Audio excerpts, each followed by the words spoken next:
Hello and welcome to the Carrier Dome ahead of Syracuse in Maryland. Alongside Tyler Rocky, I'm Noah Eagle. To watch any Double Down episode, and please join us again for another exciting competition. For Double Down, I'm Noah Eagle saying so long and good night. From the Newhouse studio at Syracuse University, good afternoon and welcome to the ACC on ESPN pregame show alongside Sean Cameron. I'm Noah Eagle. But you're here for one reason and one reason only, and that is the NBA 2K League. It's the draft clash. He's Calvin Winbush. I'm Noah Eagle. Calvin. Hello and welcome to SU Soccer Stadium alongside former LIU Brooklyn soccer player Aaron Fish. I am Noah Eagle.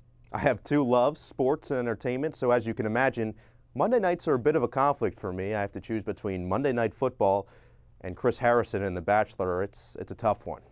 Welcome back inside the Newhouse studio on the campus of Syracuse University. I'm Noah Eagle, and here with me on the ACC ESPN halftime report, Sean McDonough, SU alum. Thank you for taking a break from the action, hustling over here from the Dome. Yeah, I have good speed.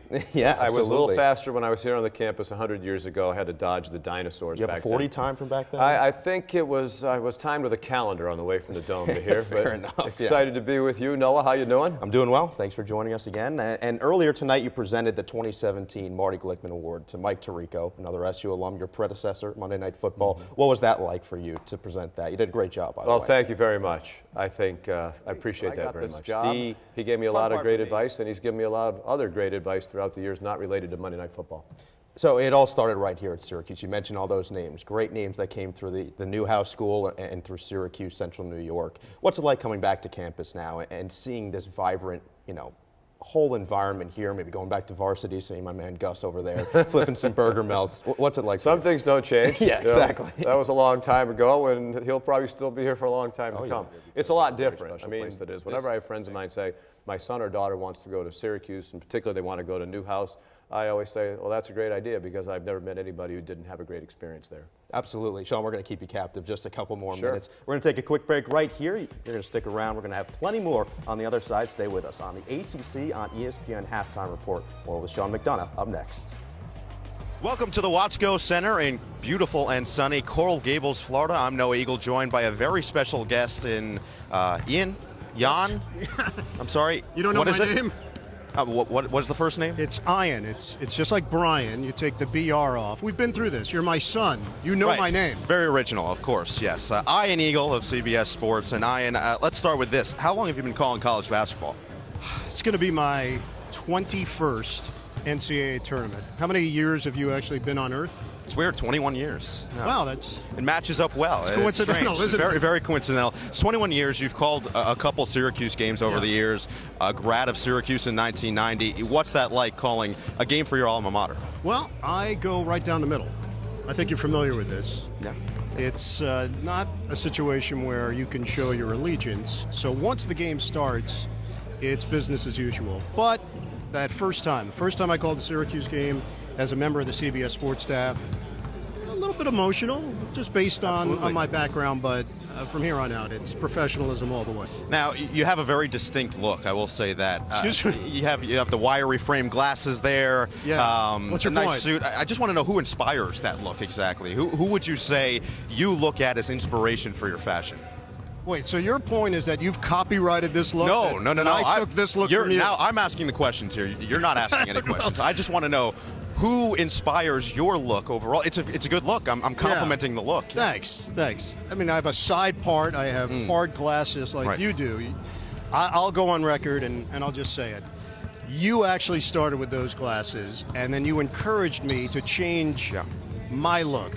So if America needs to know, yes, Noah started the look.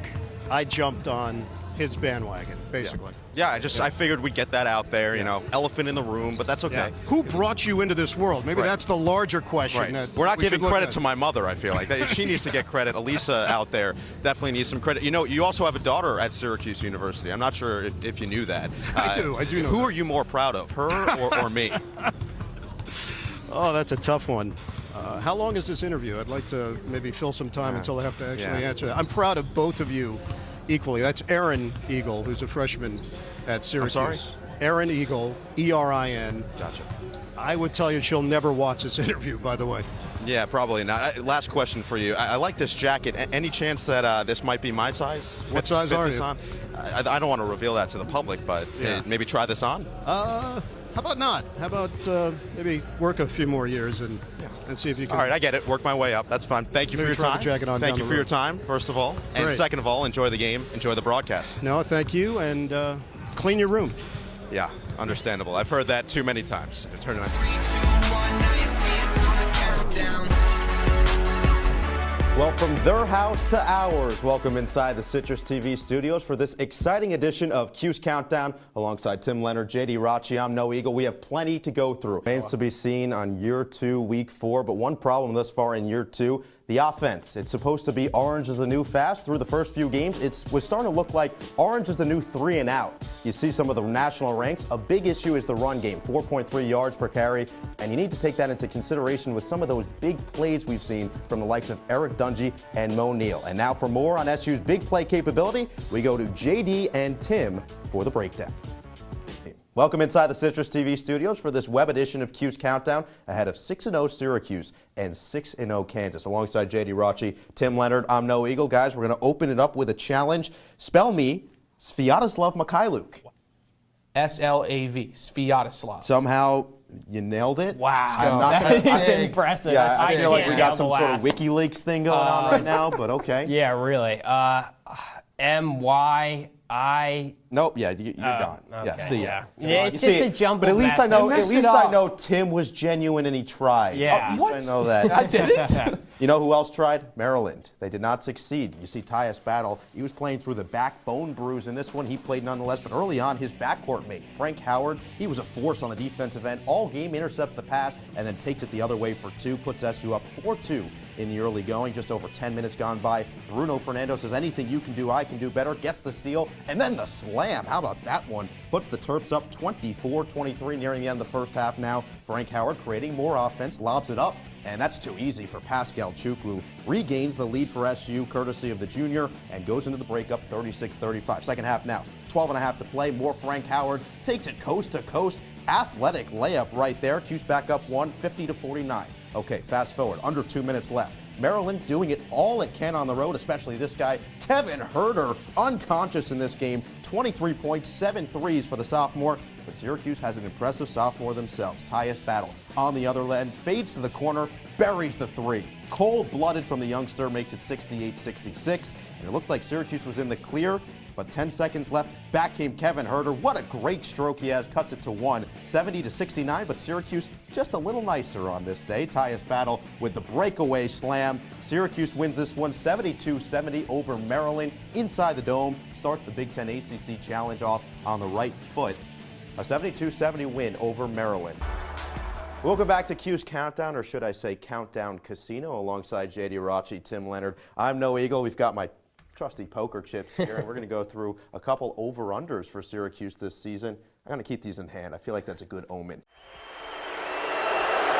The second attempt from Bibbs as the Carrier Dome crowd is really getting into it, trying to distract him behind the basket, is no good. So Bibbs misses a pair, which is very unlike him. A tremendous shooter from all over the place, 57.5% from the field. As the Syracuse defense now getting into it. O'Shea Brissett and Frank Howard clapping their hands, trying to get the crowd involved. Virginia Tech moving the ball efficiently again. Alexander Walker out to Hill on the near side. One more pass. And they're going to back it out. Hill has it at the top. Robinson, left wing 3 from deep, and he buries it. Justin Robinson, the junior, brings it back within 1 possession. 34-31, Syracuse leads Virginia Tech. That's what we mean when we say anybody on this roster can shoot. Now 4 guys on the floor have hit threes today. Syracuse looking for the response with 14:15 to play. Shot clock down to 15. O'Shea Brissett has it at the free throw line. Splits defenders and lays it in with the right hand. O'Shea Brissett has been impressive in this game and brings this one back to a 5-point lead for Syracuse. VT right back to the offensive end. Bibbs drives baseline. Can't get the layup to go. Rebound Matthew Moyer. Nice rebound from the redshirt freshman Moyer, under 14 minutes to play. Syracuse up 36-31 on Virginia Tech. First ACC contest of the season for both these teams, coming in at 11-2 apiece. Syracuse coming off that win over Eastern Michigan, 62-47, a few nights ago here in the Dome. Chukwu has it, 20 feet from the basket. Handoff Brissett, Far side, 5 seconds to shoot for the Canadian. In the lane, spins and fouled. Had the mismatch against Robinson, and those two exchanged words after the foul was called. The crowd here wants a technical foul against Robinson, and he'll get it. Technical foul against Justin Robinson. He just hit a 3 for Virginia Tech, and he needs to be careful or he'll get a second one. Yeah, him and Brissett still kind of staring each other down right now. They were just kind of getting into it. Obviously, we didn't hear what was said, but doesn't seem like it was anything good. And it's going to be a double technical foul. O'Shea Brissett also given a technical, as Robinson and Brissett exchanged words for quite some time after the foul was called on the floor. Neither team really happy with the call, and Boeheim is just telling his young freshman to stop, let it go. It's a freshman mistake. I mean, one of those things that is going to happen, but in a game this close for either team, you can't be making mental mistakes like that. I know it's the ACC opener. You want to win this game on the road for Virginia Tech. For Syracuse, you want to go into 2018 with a win, but for both teams, it's just will be at the line. Mental error you can't really make this late in the game. So 2 more shots for O'Shea Brissett. Shots number 7 and 8 at the line, and he drills that one. He's now 6 of 7 from the charity stripe and brings this lead to 6, 37-31. Syracuse ahead of Virginia Tech. Brissett came into the game shooting at 78%, and he certainly helped his cause. Drains another free throw and brings the lead to 38-31 in favor of Syracuse. Virginia Tech hearing it from this SU Carrier Dome crowd. Robinson has it. Now Hill on the right side. The SU zone doing its job, except Hill gets in the lane. Now has it. Kick out. Bibbs. Left corner 3. Off front iron, no good. Rebound fought for and finally secured by Moyer, but not before a whistle. Kick ball will be called. Syracuse basketball. Well, Matthew Moyer didn't quite haul that one in, but he does have 6 rebounds today. And that's kind of going to go unnoticed because he doesn't have a lot of points. But Moyer has been fantastic for SU down low, and that's great news for Syracuse. They want to get him involved, and he's really showing up and giving Chris Clark a run for his money, who's the best rebounder on this Virginia Tech team. Moyer has played a bulk of the minutes today, something we're not accustomed to seeing with Jim Boeheim and Matthew Moyer. Tyus Battle has it on the far side. Left-handed dribble in the lane. Spin, thought about a fadeaway, thought better. 15 to shoot for Syracuse. Frank Howard has it inside the lane on the far side. Backs down the smaller Robinson and gets the turnaround jumper to go. Frank Howard brings his team back up by 9 with 12 and a half minutes to play. Alexander Walker near side. One more pass, Bibbs in the right corner. He's trapped by the SU 2-3 zone. Tried to throw it off Brissett, and he does, out of bounds. Virginia Tech will keep possession with 17 seconds on the shot clock. Good there from SU because Pascal Chukwu was involved in that trap. Didn't foul. Good news for Syracuse because he has 3. Nikhil Alexander Walker will inbound from the near side. Virginia Tech swinging the ball all the way to the left corner. Bibbs in the lane, left block, picks up his dribble. Kick out Robinson, 10 to shoot for Virginia Tech. All the way to Hill, left corner 3, no good, and Brissett skies for the board. Syracuse will slow it down, up by 9 points, approaching 12 minutes to play. Each team looking for that ACC win number 1 in ACC game number 1. Battle attacking the basket on the right side. Extra pass, Matthew Moyer slams it down with 2 hands. What a find from Tyus Battle to Moyer, and SU back up double digits, 42-31 inside the dome. Alexander Walker, Robinson, Hill, all getting involved on this offensive possession from Virginia Tech. Eventually, Alexander Walker 3, off the mark, great closeout by Moyer, and Howard with the board. Syracuse really looking for that gut punch here. Battle 3, he's got it! Tyus Battle extends the lead to 14, 45-31. Syracuse ahead of Virginia Tech, and Buzz Williams wants a timeout. You can feel the electricity inside the Carrier Dome. Jim Boeheim's team playing well. 11:20 to play, up by 14. You're listening to Syracuse basketball on the original home of the Orange, WAER.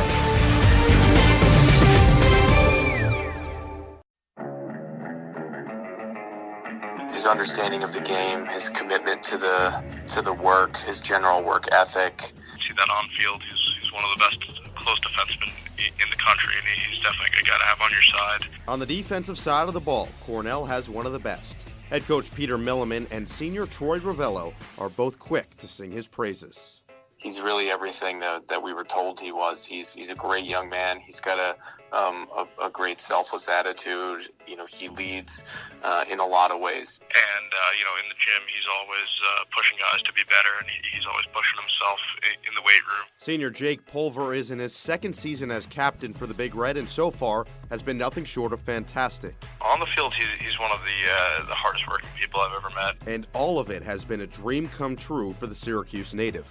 That's the only school that I really cared about gaining the attention of, and that's the only school that I really wanted to go to. So then when Cornell called, I went there, visited, and that was it. However, while being a captain for this Big Red program has been incredible, just playing for his dream school is a miracle that nearly never happened. Pulver was always an avid lacrosse player, but in the spring of 8th grade, the two-time All-Ivy selection was dealing with deep stomach pains, as if he were getting consistently stabbed with a knife. It turned out to be ulcerative colitis, a bowel disease that causes inflammation and ulcers in the lining of the digestive tract. During that time, I wasn't doing very well. I was on and off medical steroids and trying new drugs on me, and none of them really worked. When he says none, he means none. At one point, Pulver was taking 25 pills per day. His weight dropped dramatically from 140 to 115 pounds almost immediately, but the future Fayetteville Manly star took it all in stride. I really had to just deal with trying to stay positive and trying to believe that eventually something would work and I'd be able to return back to my normal self. In May of 2011, the road to recovery began. Pulver had his large intestine removed, and after another surgery in July, Pulver would return to school in September for football season. I kept believing in God and the plan that he has for me, and eventually I did get better, and I worked hard to try and get to where I am today. And from there, an uphill battle turned into a downhill joyride. He's the strongest kid on the team by a mile, and he's built himself through his work ethic and attention to detail to be a physical force on the lacrosse field. Coach Milliman is absolutely right. Pulver has turned himself into a beast on the field, an idea that wasn't necessarily shared early in his high school days. Pulver still has a message on his phone from his freshman year. The voice is that of his club lacrosse coach telling him to look at other schools. Cornell wouldn't be interested. Pulver didn't listen. I was going back through some of my voicemails and deleting some of them, and I listened to that one, and I was like, you know what, that's pretty neat. Like, it's always something to remind me that I had to work to get this far and that I have to keep working if I want continued success at a different level. Well, what's allowed for such success on the field? Well, when longtime teammate Troy Ravello and Coach Milliman were asked the question, the response was immediate. What sets him apart from a lot of the other close defensemen in the country is his preparation. I'd probably have to point to his preparation. You know, he watches a lot of film. He's always the first one in here on Sunday afternoons to get a look at the film and do some treatment and start preparing for the next week. You know, he's one of those guys that gets motivated by a win just as much as by a loss. Pulver has already more than left his mark on a historic program, but for somebody who had just a glimmer of hope prior to entering high school, the senior appears to be poised to leave quite the legacy in Ithaca. Jake's one of those guys that everybody knows and respects very well. I mean, he's going to be a standard here for a while when it comes to, you know, what you can accomplish if you're, you know, willing to do anything. And speaking of accomplishments, both Ravello and Coach Milliman believe the sky is the limit for Jake Pulver after the season is over. Jake's a really good example of being able to persevere through hard times and ultimately come out the other side very successful, and that's definitely going to carry over for him after college as well. I could see Jake being a surgeon. I could see him doing a lot of things. He could own his own business. He's a really talented young man with an incredible work ethic, which is a really impressive combination. Jake Pulver, lockdown defender, leader of men, example to people everywhere. No Eagle, WAER Sports.